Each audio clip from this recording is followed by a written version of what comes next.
Ya teniendo pues estas bases o estos parámetros, vamos a comenzar a hablar de virus así en general.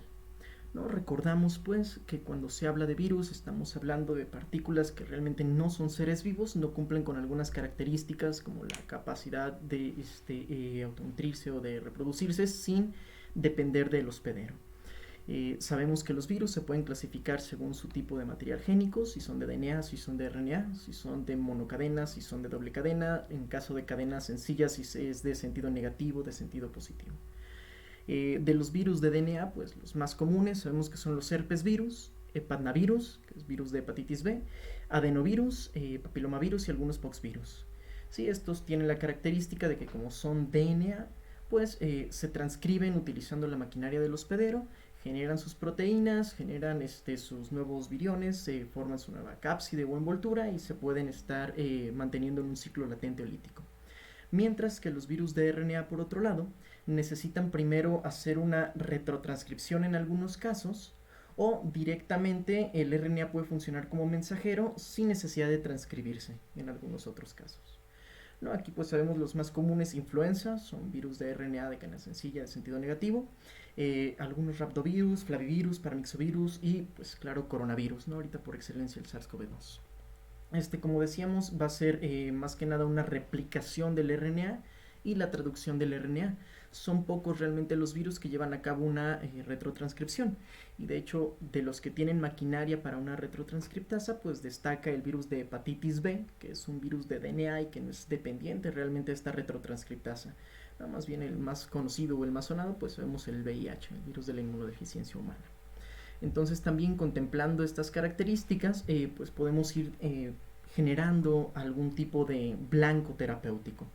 ¿No? Es muy diferente si vamos a inhibir la traducción, si vamos a inhibir la transcripción, por ejemplo, si vamos a inhibir la fase de latencia, la fase lítica, si vamos a inhibir la fusión directamente a nivel con el cromosoma, etcétera, etcétera, ¿no? Y como decíamos, dependiendo de estas características, monocatenario, bicatenario, etcétera, etcétera, pues también tenemos que se pueden encontrar solo con una envoltura lipídica o con una cápside proteica.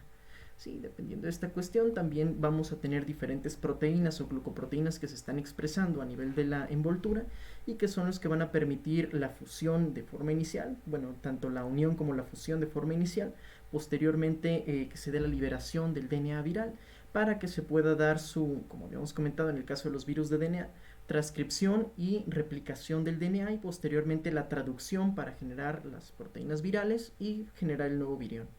Mientras que en el caso de los de RNA, pues van a ser dependientes primero de que el RNA se sintetice como DNA, un DNA complementario, sobre todo cuando son en sentido negativo para poder tener más viriones o más cantidad de nucleótidos, y pues también que va a funcionar ya directamente como mensajero para generar las proteínas tanto estructurales como no estructurales. Sí, ya de aquí pues se va a dar la liberación de los viriones y según el virus particular y el mecanismo de acción es como nosotros vamos a determinar tratamiento. ¿No? Por ejemplo, a nivel de inhibir la replicación cuando se trata de DNA, pues sabemos que ciclovir, valaciclovir, foscarnet, ganciclovir, valganciclovir, vidarabina y estos medicamentos que vamos a comentar en un momento en los herpes virus son bastante eficientes.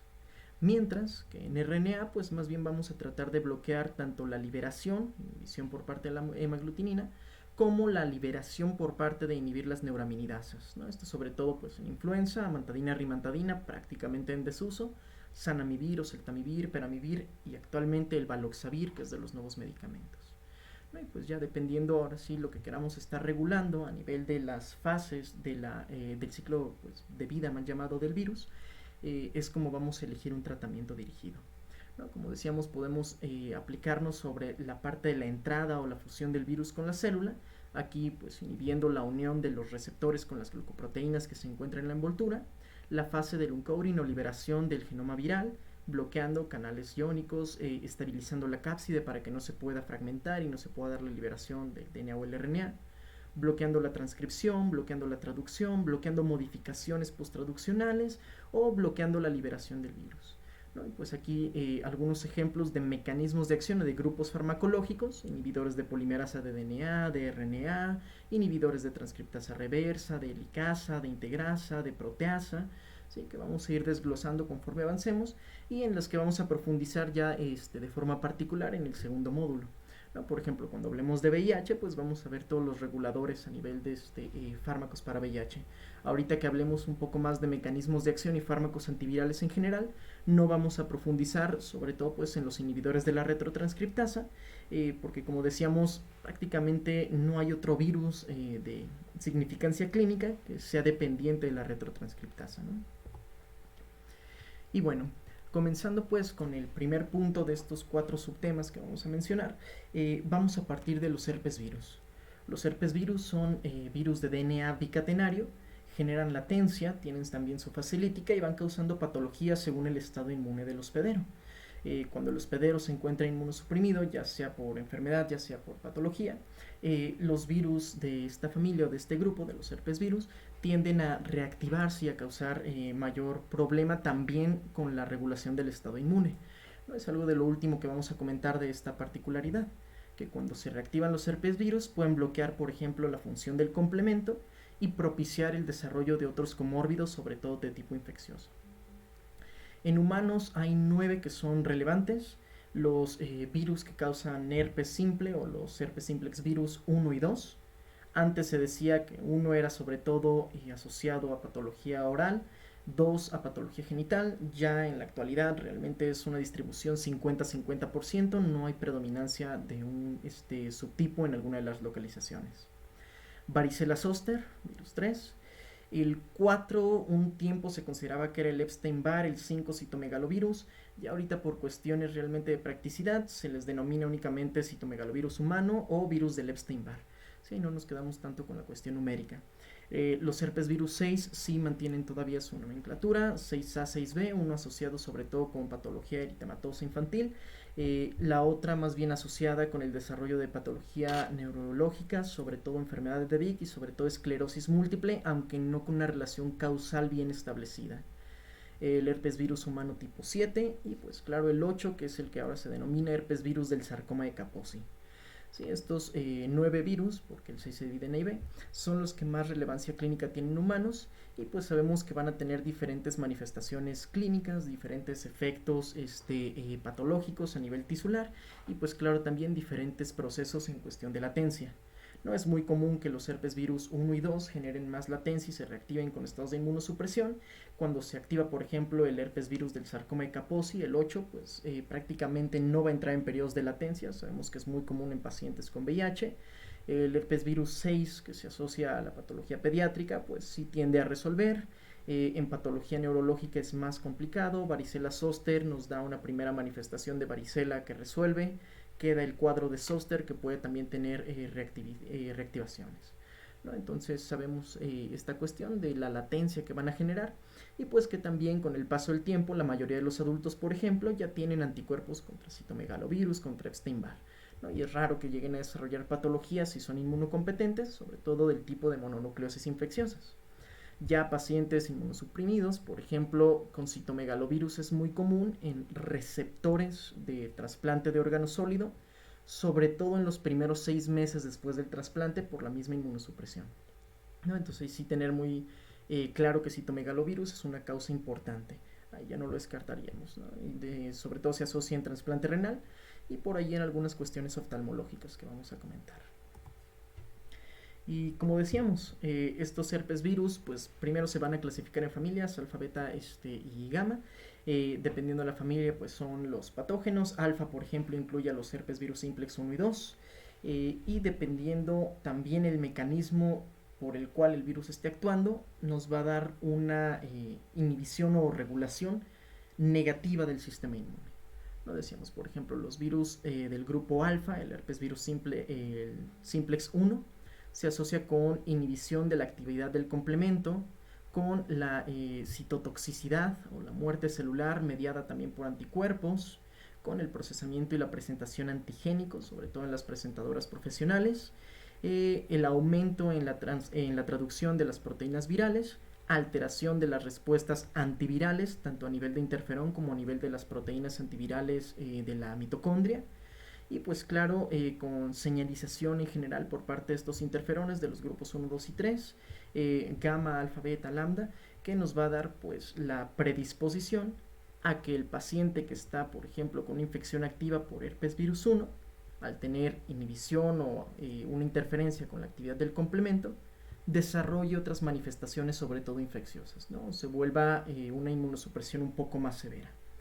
Aquí en realidad sí se han observado estos mecanismos tanto de evasión como de regulación inmune, pero algo que hay que destacar es que no existe todavía un efecto causal directo.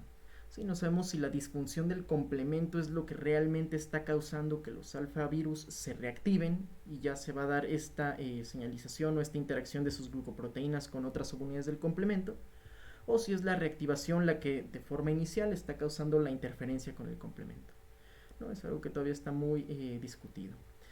Además de otros mecanismos que se contrarregulan, ¿no? Por ejemplo, las ICP47 que bloquean el transporte por TAP, pero esto es a nivel del cromosoma 6, la expresión de TAP, pero las proteínas similares a TAP del cromosoma 12 no se ha observado regulación negativa por ICP47.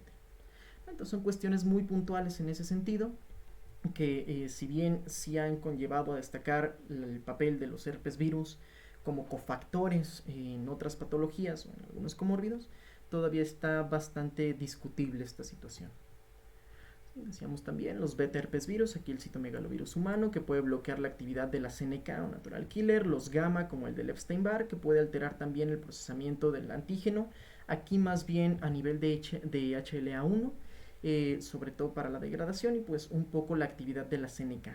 Pero pues hay que recordar que también depende qué tipo de célula es la que está infectando. Es muy diferente cuando alguno de los herpes virus beta o gamma infecta una célula epitelial o endotelial a cuando infecta un linfocito B, ¿no? Entonces también de eso, tanto el mecanismo como la presentación de las proteínas de la envoltura del virus van a causar diferentes manifestaciones a nivel de la inmunomodulación. No es lo mismo que se exprese alguno de estos a manera de pentámero, a manera de trímero, que exprese proteínas de unión para señalización por captación endosomal o en membrana plasmática. Y pues como podemos observar en el caso de los alfas, que decíamos que son los simplex 1, 2 y el zoster, van a depender de la expresión de la glucoproteína D. La glucoproteína D reconoce su receptor en la célula hospedera, aquí ejemplifican con la nectina 1. La porción del ectodominio en la zona carboxiterminal va a permitir que se dé la señalización o la activación hacia el heterodímero GHGL, y este a su vez va a permitir la elongación o el cambio conformacional en la glucoproteína B. ¿Sí? Esta cambia de una conformación de prefusión a entrar en contacto con la membrana de la célula hospedera. ¿Sí? Entonces, en el caso de los alfa herpes virus, es dependiente de la glucoproteína D. En el caso de los beta, como en el citomegalovirus humano, pues va a ser distinto, decíamos, si se está expresando como pentámero o como trímero. En el caso del pentámero, las glucoproteínas H y L, que estaban también mencionadas aquí previamente en los herpes simplex y que aparecen en el Epstein-Barr, se asocian con otras proteínas como UL 128, 130, 131A para permitir la activación de la glucoproteína B una vez que se da la señalización por parte del receptor, ¿no? O la unión con el receptor. Igual se va a elongar, en este caso la glucoproteína B cambia conformacionalmente, entra en contacto con el hospedero. Pero vemos que cuando se trata de un trímero y se une la glucoproteína O en lugar de este complejo de UL, vamos a tener diferente reconocimiento de receptores, pero el mismo resultado conformacional. Y aquí hay que destacar, las UL se asocian sobre todo cuando se está dando la señalización hacia endotelio-epitelio, la GO o la glucoproteína O cuando se asocia con todas las demás células, ¿no? Aquí, por ejemplo, el receptor del factor de crecimiento derivado de plaquetas es de fibroblastos, ¿no? Se expresa en fibroblastos, o se ejemplifica al menos aquí en un fibroblasto.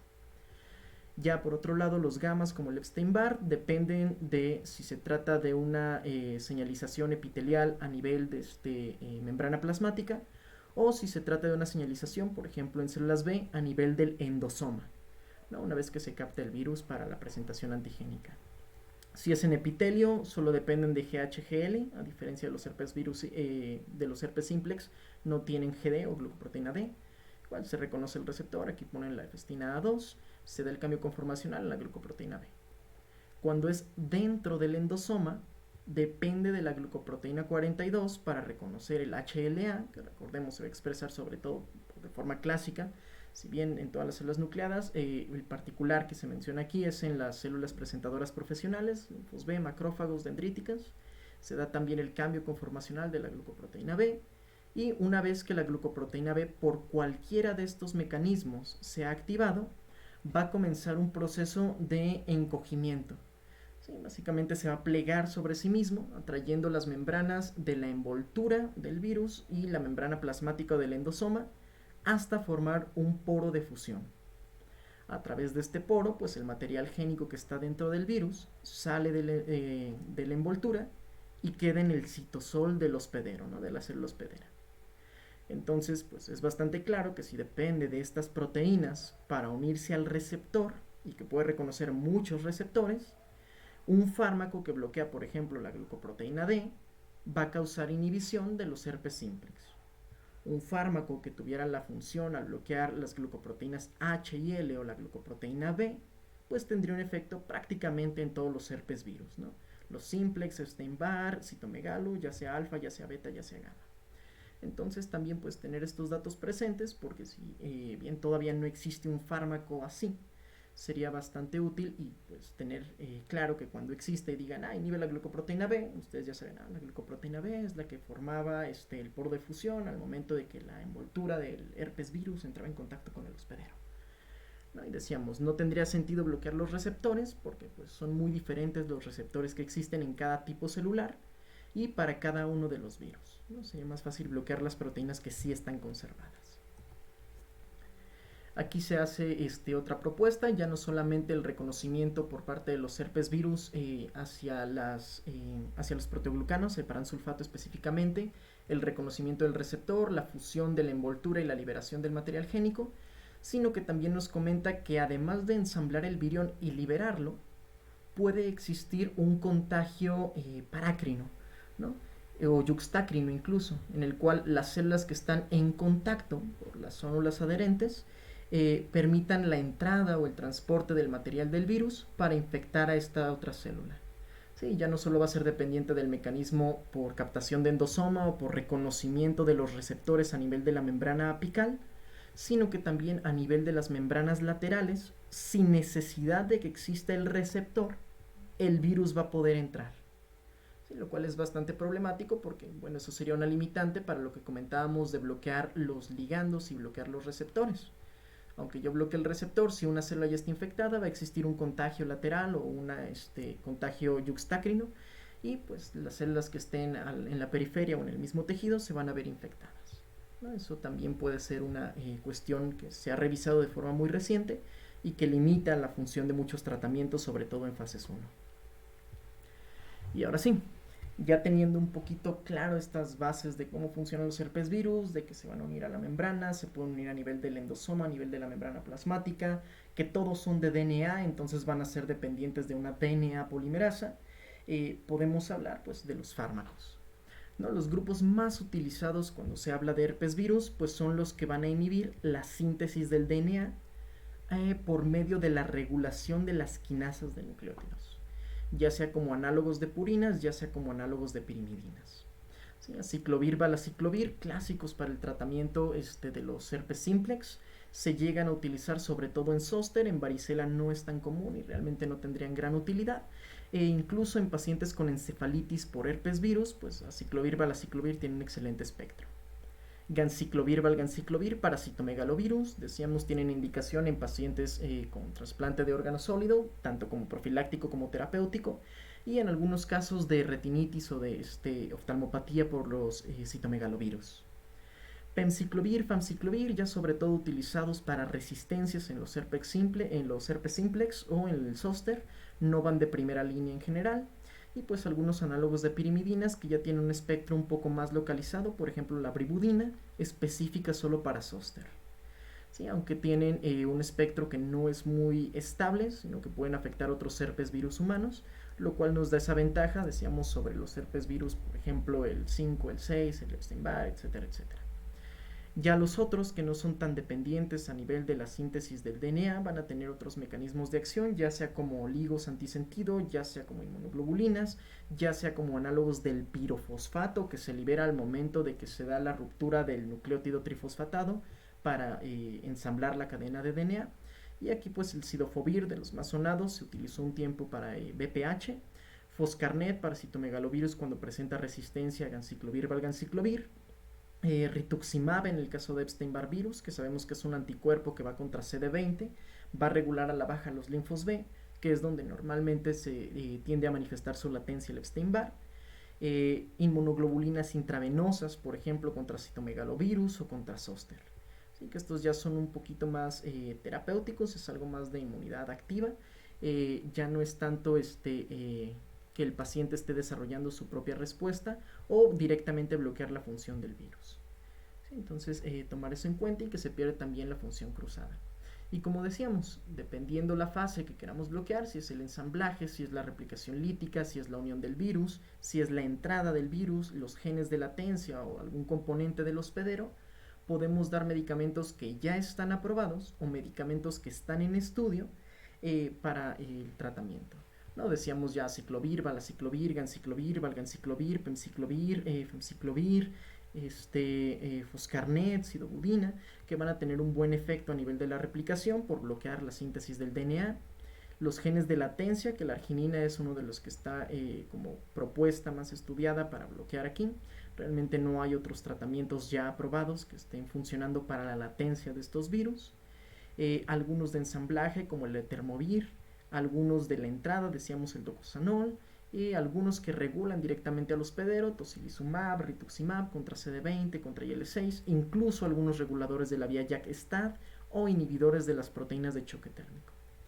Entonces sí tener bien presente eso, y pues también que en cuestión de antiviral, al igual que en cuestión de antibacterianos, no estamos todavía limitados a que ya no se está investigando ningún nuevo tratamiento, ¿no? Aún quedan muchos fármacos en estudio, muchos blancos terapéuticos que podemos ir explotando dependiendo pues el virus que nos interese. Y ya un poco más particular, ahora sí retomando lo básico, volviendo al Goodman y Gilman, aciclovir, valaciclovir, decíamos, van a tener la capacidad, sobre todo a nivel de los herpes simplex y de varicela zoster. Tienen la característica de ser análogos de nucleósidos de guanina, pero no van a tener los residuos en 3', ¿no? Hay que recordar, normalmente el nucleósido no tiene todavía el fosfato. Una vez que se fosforila, aquí el aciclovir, valaciclovir son profármacos, se fosforila, se convierte ahora en un nucleótido, pero pues realmente no es un nucleótido normal, sino que es un análogo que sigue sin tener 3'. Pues hay que recordar, en 3' es donde está el hidroxilo, 5' donde está el fosfato, y la reacción de ese fosfato con el hidroxilo permite que se dé el enlace fosfodiéster y se elongue la cadena de DNA, ¿no? Cuando se está replicando. Si aquí se fosforila, se convierte en nucleótido, es utilizado por la DNA polimerasa, pero no tiene un hidroxilo, básicamente va a inhibir que la DNA polimerasa siga funcionando y se elongue la cadena, ¿no? Por eso le menciona que es una inactivación suicida, porque como se va a poner dentro de la cadena que se está bloqueando, pues ya no puede funcionar contra otras DNA polimerasas, ¿no? Prácticamente ese análogo, esa molécula la perdimos. Evidentemente la acción va a depender de las sinasas. Si no hay sinasas que fosforilen y lo pasen de nucleósido a nucleótido, la DNA polimerasa no lo va a reconocer. Entonces mutaciones tanto en las sinasas como en la DNA polimerasa pueden causar resistencia al aciclovir y al valaciclovir. Sí, el aciclovir, pues al ser un análogo de guanina, una vez que se fosforila va a competir con el desoxi-GTP, ¿sí? Ya contra nuestro nucleótido que va a ser utilizado para la síntesis del DNA. Y algo muy interesante de estos fármacos es que cuando existe tratamiento con micofenolato, que normalmente se usa como ahorrador de corticoides o también como inmunomodulador, aumenta la función de la sinasa, de la timidina sinasa, y aumenta la función o la potencia de los fármacos. Entonces no es realmente una estrategia terapéutica decir voy a dar micofenolato con el valaciclovir, pero en pacientes que estén recibiendo este tratamiento, por ejemplo una nefritis lúpica que le das el micofenolato, sobre todo en regiones de Latinoamérica que es de primera intención, o decíamos como ahorrador de corticoides en algún intento de inmunosupresión o algún trasplantado, estos serían buenas opciones en caso de que el paciente tenga una infección por herpes virus. ¿no? Entonces es un mecanismo bastante sencillo. Como decíamos, normalmente pues en 3' tiene que existir un hidroxilo, aquí lo podemos ver en la guanosina normal. En 5' pues es donde se va a encontrar el fosfato. Nuestro fármaco en la posición 3' no tiene el hidroxilo, entonces al momento de que se pega en la cadena, pues ya no está libre esto para que la DNA polimerasa siga haciendo la polimerización propiamente, ¿no? Entonces se pierde la función y se da una terminación temprana en la replicación del DNA, y por lo mismo pues ya no se está replicando el virus, ya no se sintetizan viriones, ya se pierde la función o el periodo de infección, ¿no? Un mecanismo muy sencillo. Lo malo es que tiene mala biodisponibilidad, 10 a 30%. Lo bueno es que hay que recordar que sobre todo herpes simplex y varicela zoster dan manifestaciones tópicas, ¿no? Dan manifestaciones cutáneas, es decir, vesículas. Entonces una aplicación tópica, a pesar de que solo el 30% se absorbería si lo diéramos vía oral, si lo aplicamos directo en la vesícula va a tener mucho mayor efecto.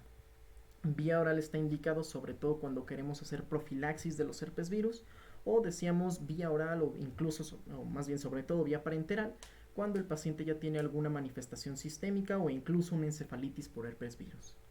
¿Sí? Tiene buena distribución también al humor acuoso, líquido cefalorraquídeo, entonces penetra adecuadamente a nivel oftalmológico cuando se presenta la encefalitis.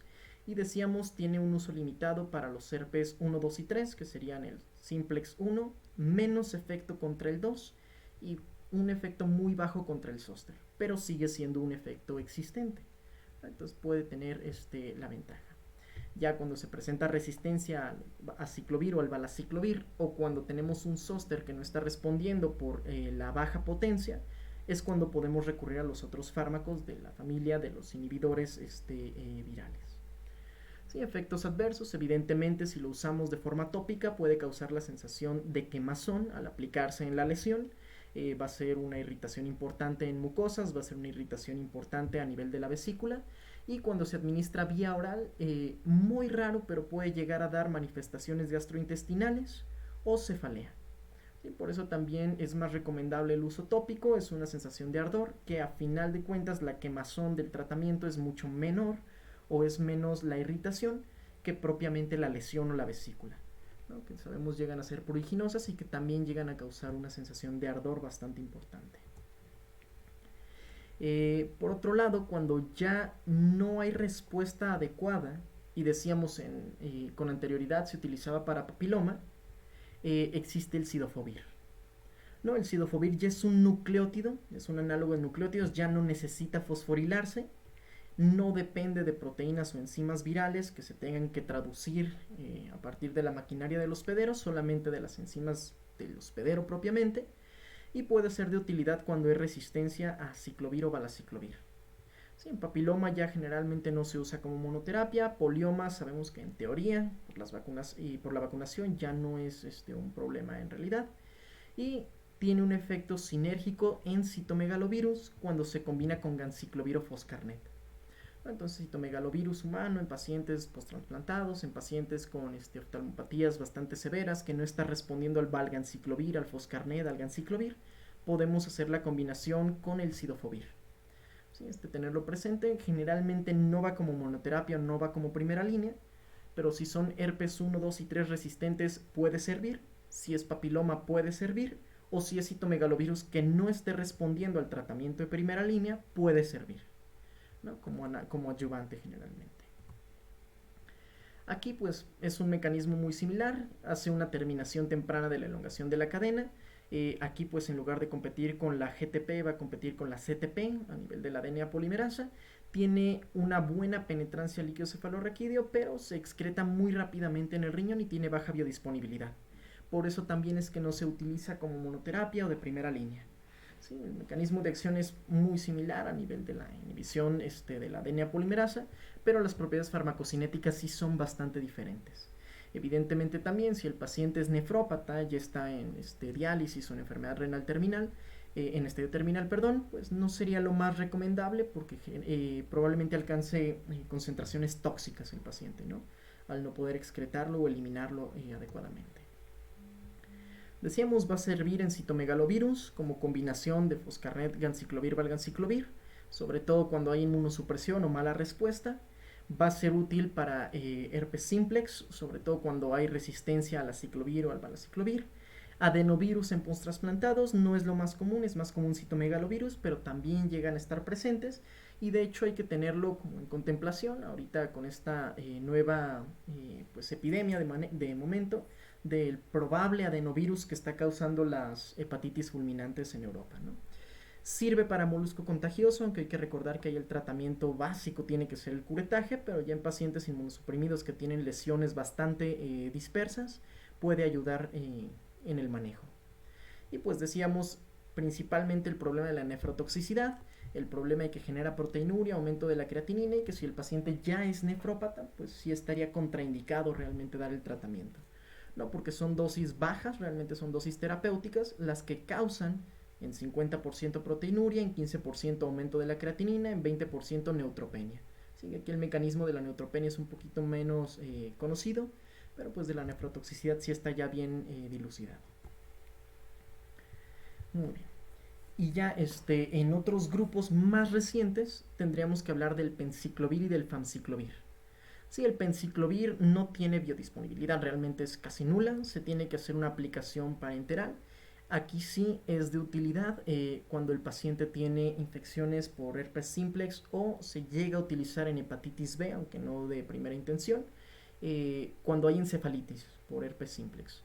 ¿Sí? Penciclovir se aplica intravenoso, tiene, a pesar de su mala biodisponibilidad, ya pues intravenoso sabemos que siempre va a ser del 100%, una buena eliminación o aclaramiento renal.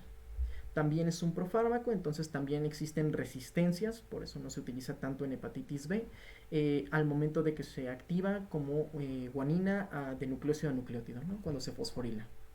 Ya el famciclovir tiene mucho mejor biodisponibilidad, este sí se puede llegar a utilizar de forma oral.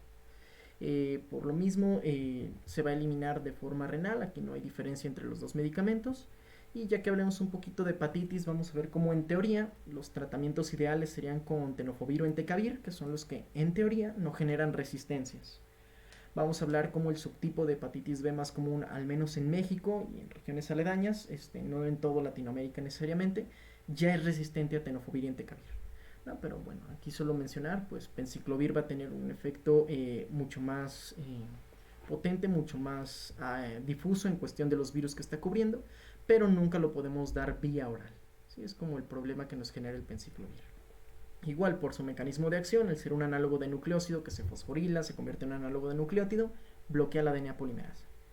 No, prácticamente todos los que sean análogos de nucleócidos nucleótidos van a bloquear polimerasas, ya sea DNA polimerasa, ya sea RNA polimerasa, ya sea retrotranscriptasas. ¿Sí? Porque si no existe el recio3', el recio3' de hidroxilo, si no existe el fosfato en 5', o si hay algún tipo de competencia con la enzima, pues no se puede elongar la cadena. Aquí pues decíamos, va a ser útil en el caso del famciclovir 7 a 10 días cuando hay resistencia en los simplex, que no queremos utilizar o no podemos utilizar sidofovir. Generalmente el famciclovir se mantiene como tratamiento para recurrencias de herpes simplex, sobre todo lesiones genitales en pacientes que tienen más de 3 a 4 eventos por año. Ya cuando hay varias recurrencias, pues sí se puede considerar el uso del famciclovir.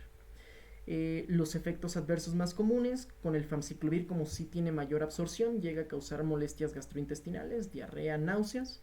En muy raros casos, manifestaciones alérgicas como urticaria, rash, y está descrito, aunque no es común, pues que presenten alucinaciones los pacientes, ¿no? Cefalea y alucinaciones, aunque ya estos son en menos del 5% de las aplicaciones, y sobre todo cuando son dosis elevadas, por ejemplo 250 miligramos cada 8 horas, pero por periodos de 15 o más días. Si lo damos una semana, realmente no hay tanto riesgo, sobre todo de manifestaciones neurológicas.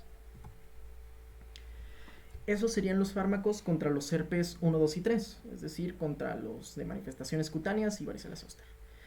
Ya cuando hablamos de citomegalovirus, decíamos es más común utilizar ganciclovir o valganciclovir. Tiene un mecanismo de acción muy similar, es un análogo de nucleócido, se fosforila, se convierte en análogo de nucleótido, bloquea la DNA polimerasa, pero por sus características estructurales tiene una mucho mejor penetrancia en las células que están infectadas con citomegalovirus.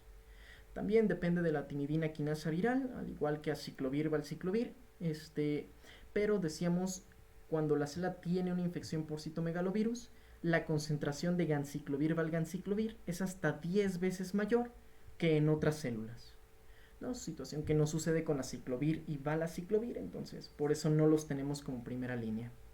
De igual forma, si está mutada la polimerasa o si está mutada la quinasa, pues vamos a tener resistencias porque no se activa o porque no se une a su blanco.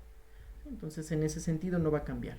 Aquí la ventaja de estos fármacos es que como pues, los virus son patógenos intracelulares, no hay resistencias por bombas de flujo, no hay resistencias por disminución de la permeabilidad de la célula.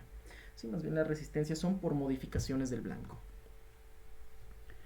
Y como comentábamos, aquí las indicaciones serían en pacientes que están con inmunosupresión por trasplante de órgano sólido en los primeros 6 meses, o retinitis por citomegalovirus, más común en neonatos, parte por ahí del TORCH. Recordemos que citomegalovirus llega a causar manifestaciones neonatales bastante importantes.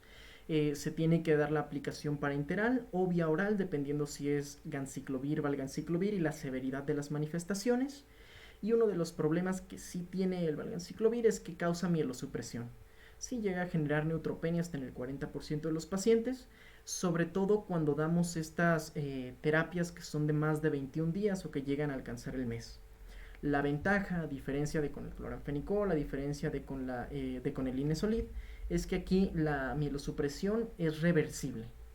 ¿Sí? Normalmente duras 15-21 días de tratamiento, empieza la neutropenia, suspendes el tratamiento y en una semana el paciente va a recuperar la función medular normal.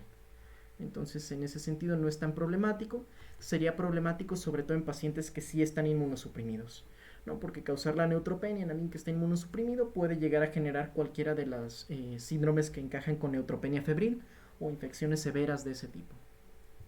¿Sí? Entonces solo recordar, tener muy presente el monitoreo pues, de la biometría hemática cuando se da la aplicación del ganciclovir o del valganciclovir. Y cuando existe resistencia a estos y tenemos infección por citomegalovirus, el medicamento de elección es el foscarnet. Así como mencionábamos la función del cidofovir, o como mencionábamos también algunos otros medicamentos de segunda línea para herpes simplex, con citomegalovirus el foscarnet tiene una buena actividad, porque a diferencia de ganciclovir y valganciclovir, que son análogos de nucleósidos para bloquear la polimerasa, funciona como un análogo del pirofosfato. ¿Sí? Entonces hace que en el momento de que la enzima corta el nucleótido trifosfato para generar un nucleótido monofosfato y el pirofosfato inorgánico, se ha reconocido el foscarnet como pirofosfato inorgánico, se una de forma irreversible y causa la inhibición de la DNA polimerasa o de la transcriptasa reversa en caso de VIH. ¿No? Entonces es un mecanismo en el cual no depende de sinasas, no depende de proteínas o enzimas virales, y no genera resistencias de forma tan sencilla por lo mismo. Decíamos, se va a utilizar entonces cuando hay resistencia a ganciclovir, se llega a utilizar como parte del tratamiento de VIH, aunque ya no es tan común, sobre todo ahora que salió el Biktarvy, y recordar que también puede causar nefrotoxicidad de forma significativa, y en muchos casos, como análogo de fosfato, llega a funcionar como quelante de calcio y causa hipocalcemias sintomáticas en los pacientes, ¿no? Hipocalcemias severas. Sabemos menos de 8.5 miligramos por decilitro, depende ahora sí de la bibliografía consultada, pero llega a causar niveles de menos de 6 y pues ya manifestaciones sobre todo musculares, tanto músculo periférico como miocardio.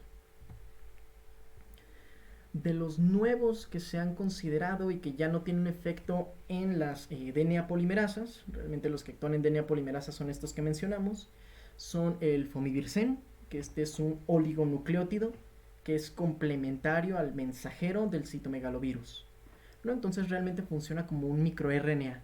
Si ustedes recuerdan, se expresa un RNA mensajero, se genera un microRNA que es complementario generalmente a la región 3'UTR y se bloquea la traducción de ese mensajero. No, aquí el fomivirsen es parecido, es un oligonucleótido que reconoce el mensajero del citomegalovirus, se une porque es complementario y pues evita que ese mensajero se esté traduciendo y se estén expresando las proteínas de citomegalovirus.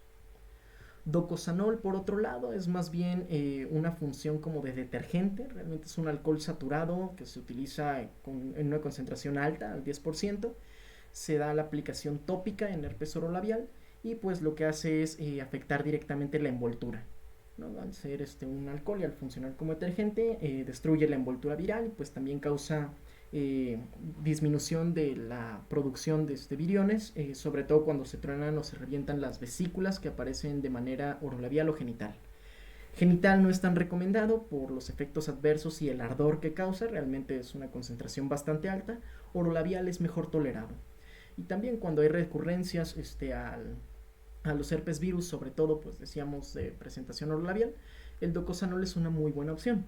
Solo recordando que si el paciente va a tener una irritación significativa con el tratamiento.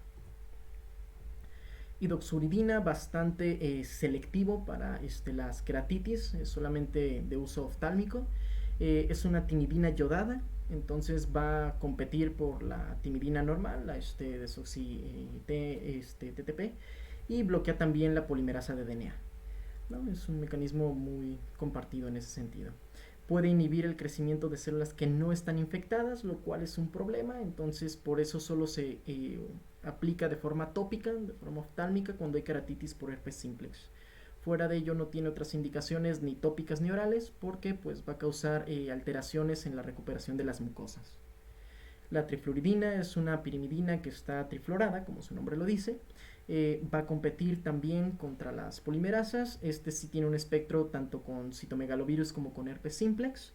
Y aquí pues va a usarse para queratoconjuntivitis y queratitis epiteliales por los herpes simplex y para retinitis y para queratitis por citomegalovirus.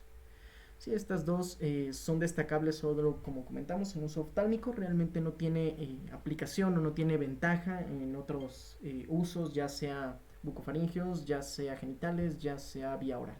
Sí, pues claro, no se pueden utilizar de forma parenteral para las encefalitis por herpes virus. Muy bien. Eso sería así como lo más importante en herpes virus, ¿no? Herpes virus 6, decíamos, puede ser pediátrico infantil, va a tener una resolución espontánea, no necesita tratamiento en la mayoría de los casos. El otro 6, que sí se asocia con esclerosis múltiple o con enfermedades de Vick, no tiene tratamiento dirigido, realmente es tratamiento para la patología que causa, ¿no? En enfermedad de Vick, en esclerosis sabemos inmunomoduladores, en de Vick generalmente corticoides dosis altas, en esclerosis pues todavía no hay un tratamiento efectivo, pero hay muchas opciones con diferentes mecanismos de acción.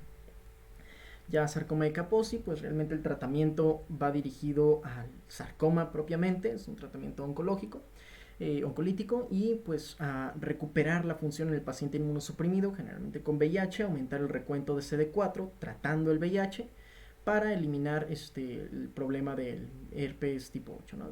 De sarcoma de Kaposi. Entonces tampoco hay como un tratamiento dirigido.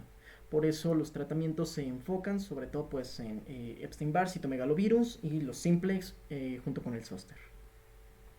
Ya de este segundo grupo, este segundo subtema que es influenza, pues hay que recordar también existen varios subtipos, los más comunes influenza A, influenza B. El B tiende a ser un poquito más estacional, el A se asocia sobre todo con las pandemias, la pandemia del 18 de la gran influenza, 1918 la gran influenza, que mató a una de cada 30 personas de forma global, fue por una influenza del tipo A.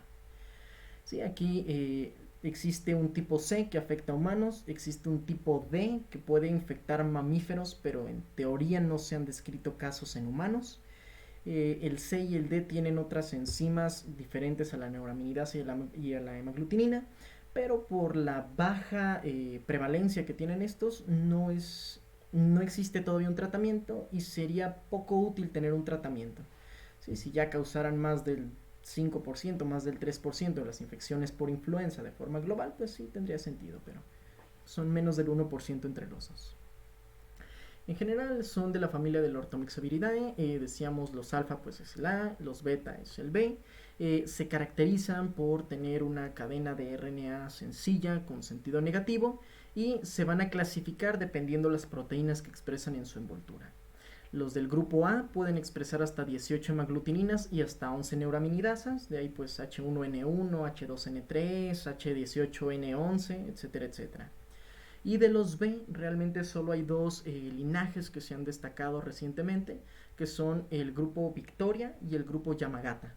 ¿Sí? Estos son como los dos virus por influenza tipo B que son significativos en estos últimos 10 años.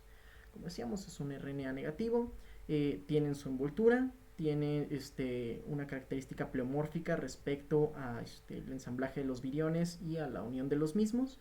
Pueden llegar a formar estos filamentos o pueden estar como viriones sencillos, y tienen también una cápside proteica, ¿sí? Que es la que les va a permitir, por medio de estas proteínas, pues el reconocimiento, la unión, la liberación del material génico dentro de la célula hospedera y la liberación de los nuevos viriones, ¿no? Que es sobre todo pues la función de la hemaglutinina y la neuraminidasa. Por eso es que son los blancos terapéuticos. Tiene su subunidad polimerasa que realmente tiende a mutar bastante, entonces no es un blanco adecuado. Y pues claramente los receptores en las células hospederas, sobre todo sabemos epitelio pulmonar, aunque sobre todo tipo C y algunos casos de A pueden llegar a tener mayor tropismo por epitelio gastrointestinal, ¿no? Por eso también muchas veces cuando hay datos de un síndrome gripal y el paciente empieza con diarrea, se menciona que puede ser influenza. Ya en la actualidad pues no se descarta SARS-CoV-2, ¿sí? Precisamente por ese tropismo un poquito variado. Mecanismo es muy similar a lo que comentamos con los herpes virus. Reconoce su blanco. Aquí en lugar de proteoglucanos de paransulfato y de la unión del ligando y con el receptor, van a ser residuos de ácido ciálico. Se da la endocitosis, se da el uncoating y liberación de el material génico, el RNA. El RNA, cuando es de sentido negativo, se puede replicar primero sintetizando un RNA complementario de sentido positivo, para que a partir de él se sintetice el RNA de sentido negativo. O se puede directamente transcribir, funcionar como mensajero, traducir, generar las proteínas y permitir la liberación del virión. Sí, ya esto con las diferentes proteínas de forma intracelular y dañando, pues claro, a la célula hospedera. Fármacos de forma histórica, amantadina, rimantadina, ya no se usan o no se deberían utilizar. Uno, porque solo sirven para algunos subtipos de influenza A, no les sirven a la B, a la C ni a la D. En el caso de los AH3N2 todos son resistentes, y en el caso de los demás solo sirven los primeros 2 días de síntomas. No, recordemos que el budding significativo por parte de los virus de influenza se da en el primer día. Para el segundo día ya hay una concentración viral bastante alta, y pues es cuando se empiezan a manifestar los síntomas entre el segundo y el quinto día, para durar hasta 2 semanas en promedio, ¿no? Entonces realmente si ya tiene más de 2 días de síntomas el paciente, amantadina, rimantadina no hacen absolutamente nada. También la desventaja de que por su estructura pues tienden a causar manifestaciones extrapiramidales, entonces no es muy conveniente inhibir la hemaglutinina, ¿sí? Llegaba a utilizarse también para prevención de influenza A, pero pues por las diferentes cepas que han estado mutando recientemente ya tampoco es de utilidad. Entonces realmente vacunarse es mucho más costo efectivo que utilizar amantadina o rimantadina, ¿sí? Situación que no sucede con los inhibidores de la neuraminidasa, oseltamivir, zanamivir, peramivir, y que tampoco sucede, vamos a mencionar, con el valoxavir. Que el valoxavir tiene la característica de ser monodosis, de ser vía oral y de no tener resistencias a la fecha. El problema es que pues es bastante caro, todavía no existe como genérico, y también se tiene que dar en los primeros 2, máximo 5 días, aunque la mayoría de guías dice 2 días, ¿sí? De que inician las molestias. Y decíamos, oseltamivir, zanamivir, peramivir, que son inhibidores de neuraminidasa, son mucho más efectivos. Sí, aquí lo que cambia entre ellos realmente es la manera en la que se va a administrar. Oseltamivir es un análogo de ácido ciálico, inhibe neuraminidasas y tiene la ventaja que se puede utilizar vía oral. Zanamivir igual es un análogo de ácido ciálico que inhibe neuraminidasas, pero este se tiene que utilizar por vía inhalada. ¿Sí? Son 2 inhalaciones cada 12 horas. Peramivir, misma situación, es un análogo de ácido ciálico que inhibe la neuraminidasa, pero este se va a utilizar de forma intravenosa. Entonces evidentemente peramivir no lo podemos utilizar ambulatorio. Peramivir funciona cuando los pacientes ya tienen varios días de síntomas, funciona en pacientes que tienen neumonía o datos de severidad por la influenza, y tiene la ventaja de que se puede utilizar como dosis única, ¿no? Diferente al zanamivir, que se tiene que dar por 5 días, al oseltamivir, que se tiene que dar por 5 días, ambos cada 12 horas. En el caso de los celtas, 75 miligramos, en el caso del zanamivir, 2 inhalaciones. Y una ventaja muy interesante que tienen estos es que cuando la neuraminidasa tiene mutaciones que causan resistencias al oseltamivir, sigue siendo sensible al zanamivir y al peramivir. ¿sí? Entonces, aunque son del mismo grupo y mismo mecanismo de acción, no tienen resistencias cruzadas. ¿Sí? El paciente puede ser resistente a uno y ser sensible a los demás, o más bien el patógeno que está infectando al paciente puede ser sensible a uno y puede ser, resistente a uno y sensible a los otros dos. Entonces, tenerlo bastante presente. Aquí, como decíamos, problema con la amantadina rimantadina es que solo algunos subtipos de A, Zanamivir, Celta y Peramivir A y B, aquí sí no hay problemas con la influenza estacional.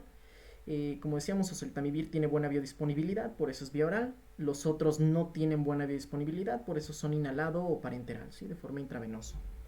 El metabolismo realmente es mínimo, a diferencia de rimantadina amantadina, que es parte de lo que se asocia con sus efectos adversos y con que no respondan adecuadamente los pacientes después de los primeros 2 días.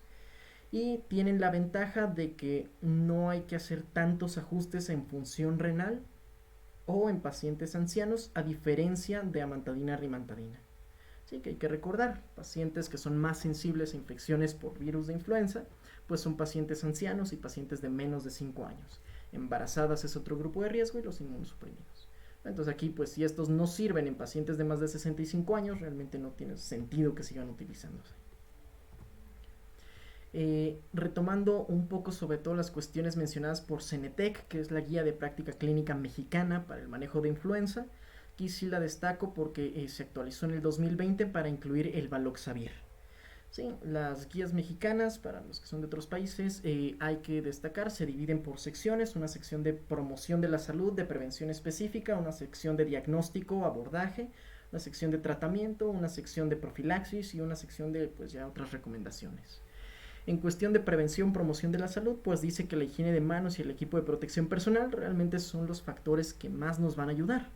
Sí, en higiene de manos, pues tenemos un radio de .62, el intervalo de confianza no toca la unidad, es decir, disminuye hasta 38% la transmisión del virus, ¿sí? O 38% en promedio. Puede ser desde un 48 hasta un 27%. El equipo de protección personal, el radio va a ser todavía más bajo, .17, estamos hablando de que reduce 83% el riesgo de contagiarse comparado con los controles sin equipo de protección personal. Que esto quedó bastante claro ahora que fue la situación de la pandemia, porque el primer año de pandemia, después de utilizar los cubrebocas, después de mantener la distancia, después del lavado de manos, se dieron cuenta de que cuando inicia el segundo año de pandemia, prácticamente desaparecieron los reportes de mortalidad infantil por influenza. Sí, ¿y esto por qué? Porque pues la combinación del equipo de protección personal con el lavado constante de manos y la falta de hacinamiento, disminución de hacinamiento, hizo que no hubiera contagios, ¿sí? Al menos a nivel epidemiológico. Probablemente sí existieron contagios, infecciones y mortalidad, pero no hubo reportes pues que alcanzaran a existir, ¿sí? Sobre todo en Estados Unidos fue donde se hicieron los estudios. Y aquí podemos ver, solo higiene de manos pues tiene un efecto por ahí significativo, alcanza a tocar la unidad, realmente no lo consideraríamos como tal importante, aunque sí tiene esta tendencia. Higiene de manos con mascarilla ya es un efecto pues respetable, es un efecto existente, no alcanza a tocar la unidad y realmente no hay heterogeneidad importante en el estudio. Higiene de manos con o sin mascarilla, que aquí fueron algunos otros estudios, también demostró la tendencia significativa casi a la función de esta prevención. Y pues el total de todas las intervenciones, higiene de manos con mascarilla, con o sin mascarilla, a fin de cuentas sí reporta una disminución de las infecciones de influenza. Sí, aquí pues el desenlace, influenza confirmada por laboratorio, y nos damos cuenta de que realmente la prevención, aquí ni siquiera estamos hablando de vacunación, sino promoción de la salud, es efectiva. Ya en el sentido de la vacunación, pues sabemos que es mucho más efectivo. Realmente, al menos aquí en México, existe el esquema pediátrico que nos dice que a los 6 meses, a los 7 meses y cada año se tienen que vacunar a los niños. De preferencia, toda la población debería vacunarse cada año, sobre todo profesionales de la salud, sobre todo pacientes de más de 65 años, mujeres embarazadas. Sí, aquí puedes recordar que esta es la estrategia más efectiva para prevenir la influenza. Puede reducir de un 40 a 60% el riesgo de enfermarse. Es efectiva contra los diferentes subtipos de influenza A, de influenza B, contra H3N2, contra H1N1, incluso cuando se equivocan, porque sabemos que es una predicción del serotipo más, del fenotipo más probable que exista de influenza, la que se pone en la vacuna. la disminución de la severidad de las infecciones y de los contagios es significativo. ¿Sí? Entonces, lo ideal es que todo mundo se vacune cada año para influenza. Sabemos en el periodo de octubre a marzo, lo ideal entre octubre y diciembre, que es cuando todavía no se han disparado los contagios. Y mencionábamos un esfuerzo especial en todos los niños, sobre todo si fueron prematuros y ya tienen 6 meses, al sexto mes, al séptimo mes y cada año. Si hay condiciones médicas crónicas, por ejemplo, enfermedades pulmonares, por ejemplo, diabetes, por ejemplo, pacientes con patología cardíaca, trastornos hepáticos, renales, neurológicos, hemoglobinopatías, inmunosupresión, ¿no? Es decir, prácticamente cualquier comórbido es una indicación para que se vacunen. Contactos domésticos y fuera del hogar, cuidadores de niños, decíamos personal de salud, menores de 5 años, etcétera, etcétera. Niños y adolescentes que están en tratamiento con salicilatos por el alto riesgo de desarrollar síndrome de Reye, el cual aumenta como trastorno hepático después de la infección.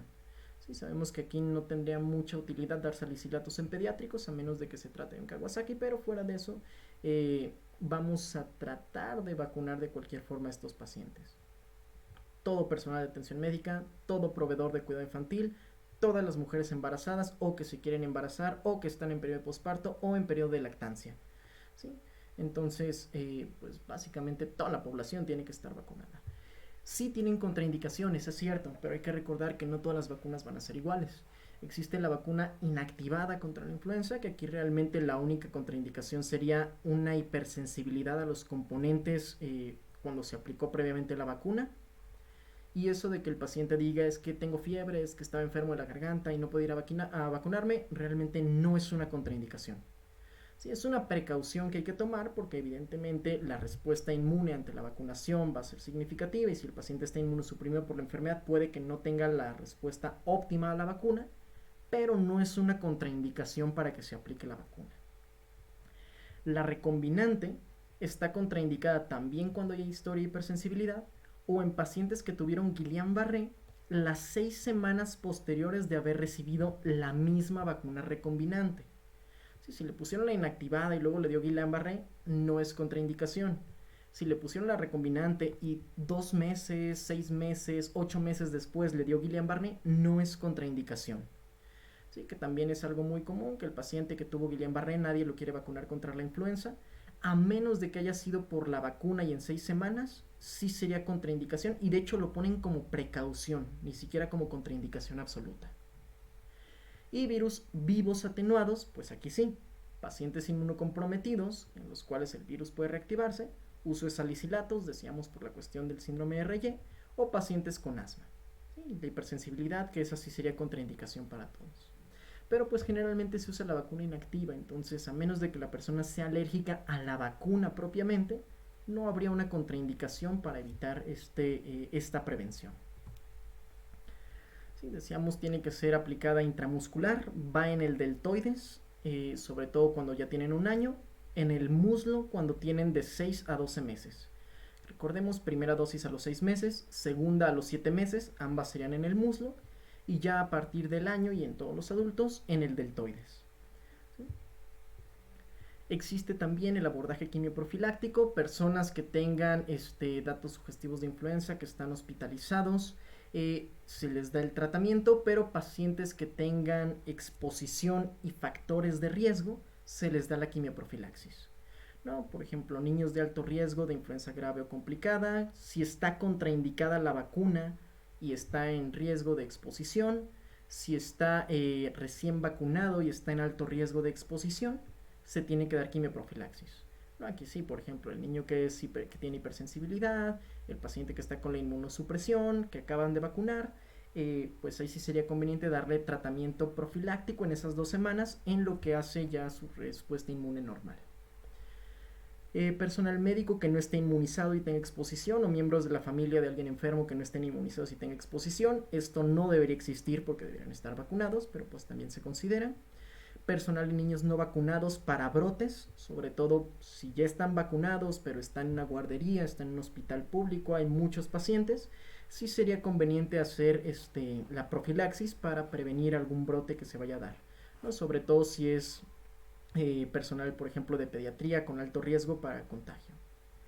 Niños que puedan no responder a la vacuna, por ejemplo, si están inmunocomprometidos, se aplica la vacuna y la respuesta no es óptima y no generan anticuerpos, pues sí podría ser como complemento o como suplemento. Y pacientes de alto riesgo, en casos de que las cepas de la vacunación no coincidan con las cepas que están causando el brote, ¿sí? O cuando la efectividad es subóptima. Pero pues esto tiene que ser el dato ya existente y reportado, ¿no? Que la vacuna era contra esta cepa y ya se vio que el 90% de los casos son de otra cepa diferente y el paciente es de alto riesgo, ahí sí damos quimioprofilaxis. Evidentemente, pues decíamos niños de menos de 5 años, adultos de más de 65, mujeres embarazadas, personas con obesidad mórbida, inmunocomprometidas o con enfermedades crónicas tienen más riesgo. Entonces estos serían los que consideraríamos también para dar la quimioprofilaxis. La quimioprofilaxis es el mismo medicamento, oseltamivir o zanamivir, evidentemente peramivir no, decíamos que es dosis única intravenosa, si queremos dar profilaxis no sería buena idea, o el valoxavir, que es el nuevo medicamento que tiene bastante utilidad. La diferencia es que, por ejemplo, el tratamiento de oseltamivir en un adulto serían 75 miligramos cada 12 horas, la profilaxis sería cada 24 horas. Embarazadas igual 75 cada 12, profilaxis 75 cada 24. ¿Sí? Entonces vemos que en realidad es la mitad de la dosis. 75 cada 12, 75 cada 24, 60 cada 12, 60 cada 24, 45 cada 12, 40 cada 24. ¿Sí? Entonces vamos a dar, en lugar de 2 inhalaciones, una inhalación o 2 inhalaciones una sola vez al día. ¿Sí? Son media dosis que utilizaríamos de tratamiento. Y la profilaxis pues va a depender del paciente, ¿no? Si decíamos es una exposición y lo acaban de vacunar, pues vamos a dar la profilaxis 2 semanas en lugar de los 5 días que daríamos el tratamiento. La ventaja del valoxavir, habíamos comentado, es que tratamiento y profilaxis es igual. Pacientes de menos de 80 kilos son 40 miligramos, pacientes de más de 80 kilos son 80 miligramos, vía oral dosis única. Tanto tratamiento como profilaxis. En el caso de tratamiento habíamos dicho el problema es que al igual que amantadina, rimantadina, tiene que ser en los primeros 2 días de los síntomas. Si tiene más de 2 días probablemente no sea buena idea. Pero pues si tu paciente es un paciente de más de 12 años, es un paciente que está inmunocomprometido, es un paciente que acaba de ser vacunado, que toda la familia acaba de salir positiva a influenza con la PCR, pues sí, dar la quimioprofilaxis con la dosis de 40 miligramos o de 80 miligramos sería lo ideal. ¿Sí? Aquí antes de que desarrolle la sintomatología. Que en caso de que ya estuviera enfermo, esta misma dosis sirve como dosis terapéutica. Diagnóstico por excelencia la PCR. Se puede hacer detección de antígenos virales, pero tiene menos especificidad. Sí, puede que nos salgan más falsos negativos, más falsos positivos, sobre todo más falsos negativos. La PCR tiene la ventaja pues de que prácticamente disminuye esto y mejora a un 98, 99%, aunque sí es dependiente de muchos factores como el laboratorio, la especificidad. ¿No? En teoría, si el laboratorio en el que se hace la PCR sigue los lineamientos locales, en nuestro país son los lineamientos del INDRE, pues no tendría que existir un problema para que la PCR funcione como diagnóstico o para descartar que el paciente esté enfermo.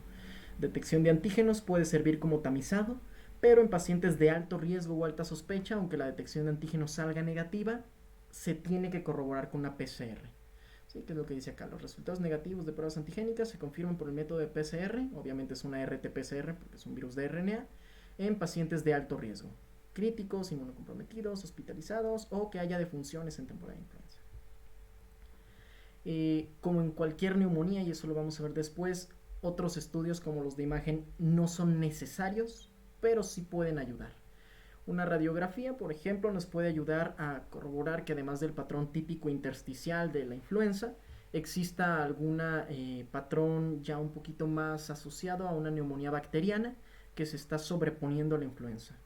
¿No? Entonces ahí sí podemos ver quizá patrones de derrame, patrones de broncograma, patrones de neumonías lobares que la radiografía nos va a ayudar a determinar. Ya si el paciente con influenza lleva varios días no está respondiendo al tratamiento y le hacemos la radiografía y vemos una consolidación, pues probablemente tenga una sobreinfección bacteriana. ¿No? Decíamos, lo frecuente en influenza es vidrio despulido, engrosamiento bronquial y localización difusa, es decir, un patrón intersticial.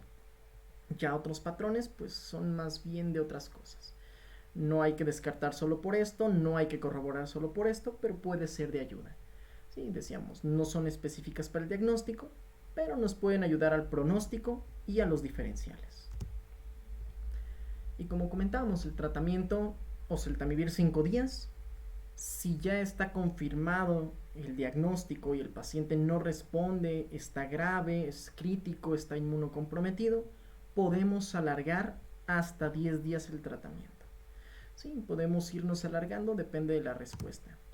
Aquí mencionamos, el valoxavir tiene la gran ventaja de que va a bloquear a las endonucleasas ácidas que funcionan como polimerasas. Entonces ya no participa ni en la entrada y el encoding viral, ni en el ensamblado y liberación del virión, sino que directamente va a bloquear la replicación. Sí, es un mecanismo distinto. Decíamos, tiene la ventaja de ser dosis única vía oral, tanto profiláctico como terapéutico.